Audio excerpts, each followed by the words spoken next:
တာမန်ရင်စစ်စစ်မှုလေးတစ်ခုကနေဘလို့မျိုးရေးစရာကောင်းတဲ့ဇလန်တစ်ပုတ်ဖြစ်သွားနိုင်လေဒီနေ့တော့လေကိုလောက်တာကတော့အမှန်ပဲလို့တစ်ထစ်ချယုံကြည်နေပြီမဲ့တကယ်ကြတော့အသေးအဖွဲနားလည်မှုလွဲချင်းလေးတစ်ခုကြောင့်အလဲအပြောင်းဖြစ်သွားတဲ့ပုံမြင်တိုလေးတစ်ပုတ်ကိုပြန်ပြီးတော့ပြောပြချင်ပါတယ်ဒီဇလန်လေးထဲကိုမဝင်ခင်မှာမိခုံးလင်းတစ်ခုလောက်အရင်စဉ်းစားကြည့်စေချင်တယ်ရင်စည်းခန့်တွေကလေအမဲလန်းရှင်းရှင်းလင်းလင်းပဲလားတခါလေကျတော့စာအုပ်ထဲမှာရေးထားတဲ့စီကံအတိုင်းလမ်ဘောကအချီနေကတစ်ထပ်တည်းမကြက်လာတဲ့ခါမျိုးတွေရှိတတ်တယ်မဟုတ်လားကဲဇလန်လေးကိုတန်းဝင်လိုက်ကြရအောင်ဒါပေမဲ့အရင်ဆုံးနေတဲ့ဒီဇလန်ရဲ့အထက်ကဆက်အိမ်ဖီတဲ့လမ်းစုံတွေကစီကန်းတစ်ချောင်းကိုအရင်ဆုံးတည်ထားဖို့လိုပါတယ်ဘာလို့လဲဆိုတော့လေဒီစီကန်းတွေကပဲဒီဇလန်တစ်ခုလုံးရဲ့အလက်အပြောင်းကိုဖန်တီးပေးသွားမှာမို့လို့လမ်းစုံမှာအဓိကအဖြစ်စီကန်းတိုးမျိုးရှိတယ် stop signboard ဆိုရင်တော့ရှင်းပါတယ်ဘာမှစဉ်းစားမနေနဲ့ကားကိုလုံးဝရပ်မယ် slow signboard ကကြတော့နည်းနည်းလေးကွာတယ်အရှိန်တော့လျှော့ရမယ်ဒါပေမဲ့ရှင်းတော့ကြည့်တော့လမ်းရှင်းနေတယ်ဆိုရင်လုံးဝရက်စရာမလိုပဲဆက်သွားလို့ရတယ်ဆိုတော့ stop ကလုံးဝရက် slow ကအရှိန်လျှော့အဲ့ဒီအချက်လေးကိုတေးသေးချာချာမှတ်ထားပေးပါနော်ဒါကဇလန်ရဲ့အသက်ပဲကဲအခုဆိုရင်တော့ဒီဇလန်ရဲ့အဓိကဆက်ကောင်နဲ့တွေ့ရမယ့်အချိန်ရောက်လာပါပြီသူကတော့ဘာတူလဲဆိုတော့စီကန်းဆိုရင်တစ်ချက်ကလေးမှအလွဲမခံပဲလိုက်နာတတ်တယ်လို့ကိုဂုံယူနေတဲ့မစ္စတာဝီလီယမ်ပါပဲခင်ဗျာဒီနေရာမှာအရေးကြီးရတာမစ္စတာဝီလီယမ်ဆိုတာစီကန်းကိုအရန်တန်ဖိုးထားပြီးတတိကြီးလုံးလို့ကိုနာမည်ကြီးနေတဲ့သူတစ်ယောက်ပေါ့အဲ့ဒီလိုလူမျိုးတစ်ယောက်က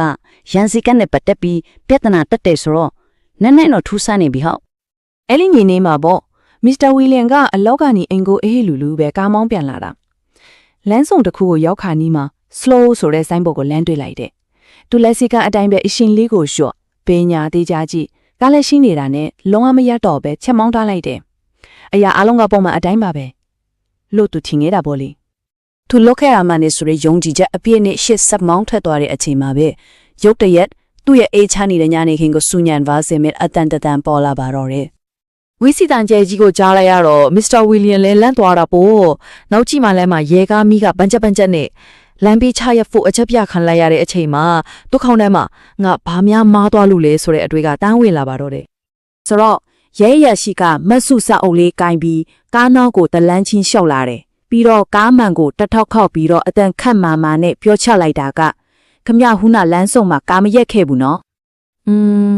ဒီနေရာမှာတင်ပြဿနာကစောတော့တာပဲမစ္စတာဝီလီယမ်ကသူစီကမောင်ထဲကနေပဲလုတ်ခဲ့တယ်လို့ထထယုံကြည်နေတဲ့အချိန်မှာရဲရရှိကတော့သူဟာစီကန်းဖောက်ဖြတ်ခဲ့တယ်လို့ဆွဆွဲနေတာပါမစ္စတာဝီလီယမ်ကတော့လုံးဝမတုံလို့ပါဘူးသူ့မားတာမှမဟုတ်တာကိုဒါကြောင့်အေးဆေးဆေးပဲပြန်ပြောလိုက်တယ်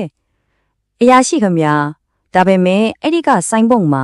ရက်ရန်လို့ရေးမထားပါဘူးသူကဆက်ပြီးတော့ရှင်းပြတယ်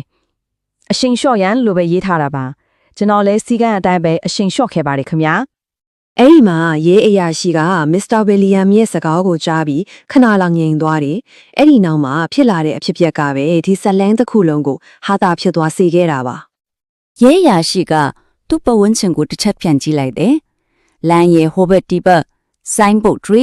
အကုန်လုံးကိုတေးသေးချာချာကြည့်ပြီးတဲ့နောက်မှာတော့သူ့မျက်နှာမှာအန်အောချင်းနဲ့တူနားလဲသွားတဲ့အရက်ရောင်တွေတဖြည်းဖြည်းပေါ်လာပါတော့တယ်။နောက်ဆုံးမှာတော့ရဲအရာရှိကခေါင်းကိုကုတ်ပြီးရှက်ကန်အတန်နဲ့ပြောချလိုက်တာကတော့အိုးဒုက္ခပါပဲကျွန်တော်ကိုယ်တိုင်လမ်းမနေတာပဲပြောဒီလိုပါပဲဗျာရိုးရှင်းတဲ့နားလည်မှုလွဲချင်းလေးတစ်ခုကတင်မာနေတဲ့ခြေနေတစ်ခုလုံးကိုလုံးဝပြေးပြောက်သွားစေပြီးတော့ရဲမိုးစရာအမတ်တရလေးတစ်ခုဖြစ်ပြောင်းလဲပေးလိုက်တာကိုတွေ့ရမှာပါကဲဒီဆက်လန်းလေးကိုကြည့်ပြီးတော့မဲစရာလေးတစ်ခုရှိလာပါတယ်ဒီလိုမျိုးနားလည်မှုလွဲရာကနေနောက်ဆုံးမှရဲစရာကြီးဖြစ်သွားတဲ့အတွေ့အကြုံမျိုးနဲ့ကြုံဖူးကြ